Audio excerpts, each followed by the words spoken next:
लीजियाना news के editor in chief doctor प्रतीक श्रीवास्तव ने राजनीतिक विषयों पर टिमरनी के विधायक संजय शाह से खास चर्चा की। आइए सुनते हैं विधायक संजय शाह ने अपने इंटरव्यू में क्या कुछ कहा। नमस्कार, मेरे साथ इस समय मौजूद हैं टिमरनी के लोकप्रिय विधायक कुंवर संजय शाह। संजय शाह लगातार 3 बार टिमरनी से विधायक बने हैं। पहले वो निर्दलीय लड़कर चुनाव जीते थे, बाद में उन्होंने भारतीय जनता पार्टी में प्रवेश किया। हालांकि उनके बड़े भाई कुंवर विजय शाह मध्य प्रदेश शासन में लंबे समय से मंत्री हैं, लेकिन संजय शाह का अपना एक राजनीतिक कद है, व्यक्तित्व है, किरदार है और अपनी उसी व्यक्तित्व और शख्सियत के कारण वे लगातार 3 बार से टिमरनी का चुनाव जीत रहे हैं। आइए हम उनसे बात करते हैं। संजय जी, सबसे पहले तो मैं आपसे ये जानना चाहता हूँ कि इस वक्त मध्य प्रदेश में आदिवासी समाज बहुत उन्मूलित है। जैस का उदय हो रहा है, आदिवासी मुक्ति संगठन का उदय हो रहा है और हाल ही में कुछ घटनाएं ऐसी हुई हैं, नीमच की घटना जिसमें एक आदिवासी को गाड़ी से बांधकर खींच दिया गया, खरगोन में भीगन गांव की घटना जिसमें पुलिस कस्टडी में एक आदिवासी मारा गया, या रीवा में एक घटना। ये इन तमाम घटनाओं से आदिवासी समाज में काफ़ी आक्रोश है। आप इसे किस तरह से देखते हो, चूँकि आप सत्ताधारी दल के विधायक हैं और मुख्यमंत्री जी लगातार उस डैमेज कंट्रोल करने की कोशिश में लगे हुए हैं, क्या वजह मानते हैं आप?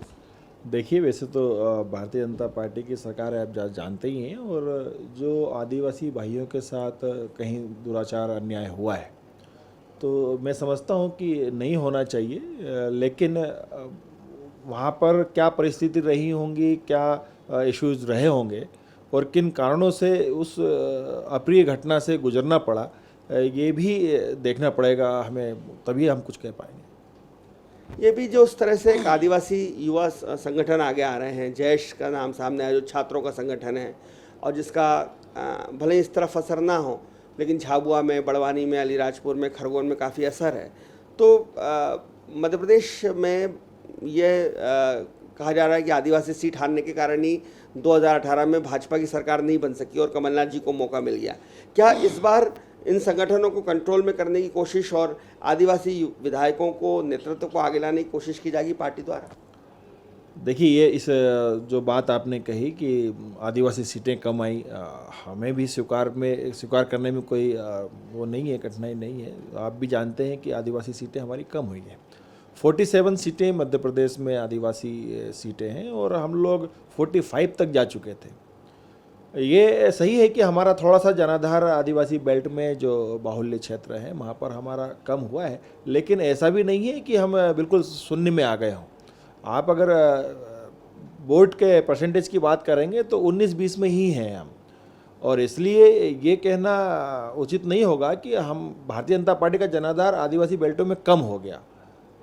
निश्चित ही हम अब आने वाले चुनाव में फिर से और सक्रियता के साथ में और जो कमी होंगी उनको ही फुलफिल करने का प्रयास करेंगे।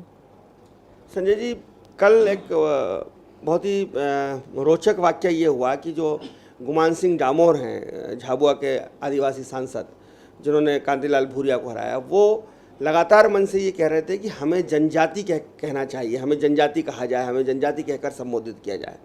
और उनके बाद जब भाषण देने मुख्यमंत्री जी आए तो उन्होंने आदिवासी भी कहा और ट्राइबल भी कहा और जनजाति 2-3 ही बार बोला।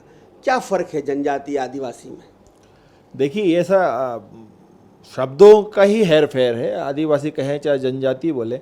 ये जो हमारी एक ऑफिशियली लैंग्वेज है, जो हमारे संविधान में हम देते हैं, अनुसूचित जनजाति का उल्लेख है उसमें, इसलिए हो सकता है कि सांसद महोदय ने उस शब्द का प्रयोग किया होगा।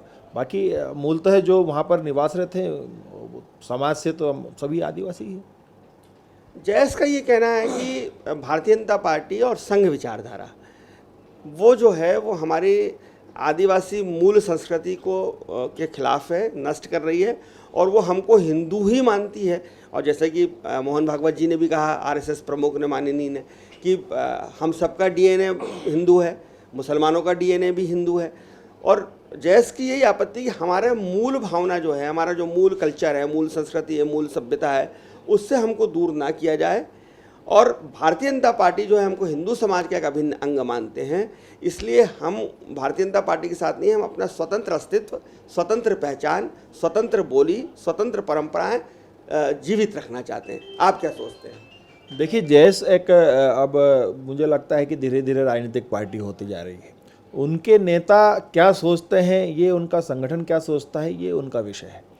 लेकिन ये सही है कि वनों में निवासरत जो हमारे आदिवासी भाई हैं और उनकी जो स्वतः की बात आती है या उनके अधिकारों की बात आती है, तो उसके लिए माननीय मुख्यमंत्री जी ने जो वर्षों से पेंडिंग पड़ा हुआ था, जैसा पैसा कानून है या 5वीं अनुसूची है, या तो ये लोग सने सने क्रमशः हम लोग ने स्वीकार किया ही, माननीय मुख्यमंत्री ने स्वीकार किया ही है कि हम लोग उसको लागू करने जा रहे हैं, ताकि उनके रीति रिवाज, उनकी अपनी जो धार्मिक प्रक्रिया है या मान्यताएं हैं, उसको संरक्षित करने का कार्य जितना भारतीय जनता पार्टी के कार्यकाल में हुआ, मुझे लगता है कि कभी नहीं हुआ। कांग्रेस के शासनकाल में आप देख लीजिए, अब भारतीय जनता पार्टी का शासन जब से आया, जब से आदिवासी नेताओं को मुझे लगता है कि एक ऊंचाई मिली है, और जितने भी हमारे धार्मिक रानी दुर्गावती हो, चाहे टंटिया मामा हो, चाहे शंकर शाह रघुनाथ शाह के स्टेच्यू हो या स्मारक हो, इन सबको उभारने का और सम्मान देने का कार्य तो भारतीय जनता पार्टी के कार्यकाल में ही हुआ है। देखिए, अब ये कहा जा रहा है कि मध्य प्रदेश में एक ज़माने में कहा जाता था कि आदिवासियों की बहुत बड़ी संख्या है, और अविभाज्य मध्य प्रदेश में भी आदिवासी बहुत बड़ी मात्रा में थे, और बाद में भी आप देखें कि उधर जबलपुर में, मंडला में और अनूपपुर में, डिंडोरी में, झाबुआ, खरगोन और इन सब बेल्ट का उदाहरण किया, गुना में, सब जगह आदिवासी हैं, मगर फिर भी आदिवासी मुख्यमंत्री नहीं बन पाता। शिवभानु सिंह सोलंकी मुख्यमंत्री बनते बनते रह गए, जमुना देवी भी उप मुख्यमंत्री ही बन पाई। तो क्या ऐसा नहीं लगता है कि जब पंजाब में कांग्रेस ने एक दलित मुख्यमंत्री दिया है, झारखंड में एक आदिवासी मुख्यमंत्री है, और दूसरी जगह भी बात हो रही है कि आदिवासी मुख्यमंत्री बनना चाहिए, छत्तीसगढ़ में भी ये प्रश्न उठता रहा है कि आदिवासी मुख्यमंत्री बनना चाहिए, और कांग्रेस ने तो दिया भी से अजीत जोगी के रूप में, आपको नहीं लगता कि मध्य प्रदेश में भी एक आदिवासी मुख्यमंत्री होना चाहिए? ये तो जिससे आप पूछेंगे, जिस समाज से पूछेंगे, तो हर आदमी चाहेगा कि हमारी कम्युनिटी का हो जाए तो और अच्छा है। लेकिन भारतीय जनता पार्टी जिस उद्देश्य को लेके राजनीतिक क्षेत्र में कार्य कर रहे हैं, उसमें ये कहीं नहीं है कि एक वर्ग विशेष के लिए लाभ का हम काम करें या उसको एक वर्ग विशेष को आगे ले जाएं। जो समय काल परिस्थिति के अनुसार जो उपयुक्त लगता है, जो हमारे शीर्ष नेतृत्व को लगता है, उसको प्रतिनिधित्व करने का मौका दिया जाता है। जब हमारा छत्तीसगढ़ हमसे अलग नहीं हुआ था, उस समय ज़्यादा पॉपुलेशन थी, आज भी है, 47 सीटें, कोई कम नहीं होती। लेकिन जैसा भी होगा समय काल परिस्थिति के अनुसार, अगर लीडरशिप वैसी होगी या मांग होगी, ये सिर्फ एक समाज पर्टिकुलर ये मांग करने लगे कोई सी भी कि भाई हमारी इतनी पॉपुलेशन है, हमारी समाज का दे दो, तो बाकी समाजें कहाँ जाएंगी? तो अभी जो माननीय मुख्यमंत्री जी हैं, ओबीसी तो कह ही रहे हैं कि हम 52% इसलिए हमारा मुख्यमंत्री होना चाहिए। नहीं तो ओबीसी तो माननीय मुख्यमंत्री जी क्या है? और माननीय मुख्यमंत्री जी के पहले बाबूलाल गौर साहब थे, वो क्या थे? ये सब ओबीसी तो थे। उमा भारती जी क्या थी? ओबीसी तो थे। ओबीसी से तो जितने मुख्यमंत्री बने, शायद मुझे लगता है किसी समाज से नहीं बने, तो उनकी मांग तो मुझे लगता नहीं कि जायज़ होगी। अच्छा, ये टिमरनी में आज जो मुख्यमंत्री जी हरदा आए थे और एक प्रधानमंत्री ने स्वामित्व योजना घोषणा की है, और मुख्यमंत्री जी ने भी कहा, इससे क्या आपके क्षेत्र में असर पड़ेगा? इससे कितना इसका अलग प्रभाव पड़ेगा, खासतौर पर जो आदिवासी जिनके जंगलों में, क्योंकि आदिवासी का मतलब ही है जनजाति कि वो जंगलों में रहते हैं, और जंगलों में उनकी ज़मीन है या जो उनके पास पट्टे नहीं है, और कभी भी वन विभाग जाता है और उनको बेदखल कर देता है। तो कुछ अब स्थितियों में परिवर्तन आएगा इस स्वामित्व योजना के बाद, और जो हवाई जहाज से सर्वे हुआ, जिसको ड्रोन सर्वे कहा जा रहा है, उसके बाद? देखिए, जो स्वामित्व योजना है वो मूलतः तो राजस्व ग्रामों के लिए ही है, और जहाँ तक वन ग्रामों की अगर आप बात करेंगे, तो वन ग्राम में भी अगर पट्टे देने का या उनके खेतों का स्वामित्व देने का कार्य अगर किसी ने किया है, तो भारतीय जनता पार्टी जब से शासन में आई है तब से ही हुआ है। कांग्रेस के ज़माने में कभी भी उनको पट्टे नहीं दिए गए, कभी भी उनको नाम दूसरा दे सकते हैं, लेकिन स्वामित्व की ही बात है।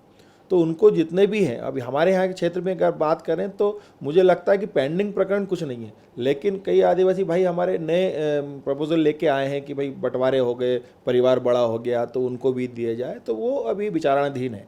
लेकिन अधिकांश जो पात्रता रखते थे, उनको तो यहाँ से पूरे 100% हम दे चुके हैं।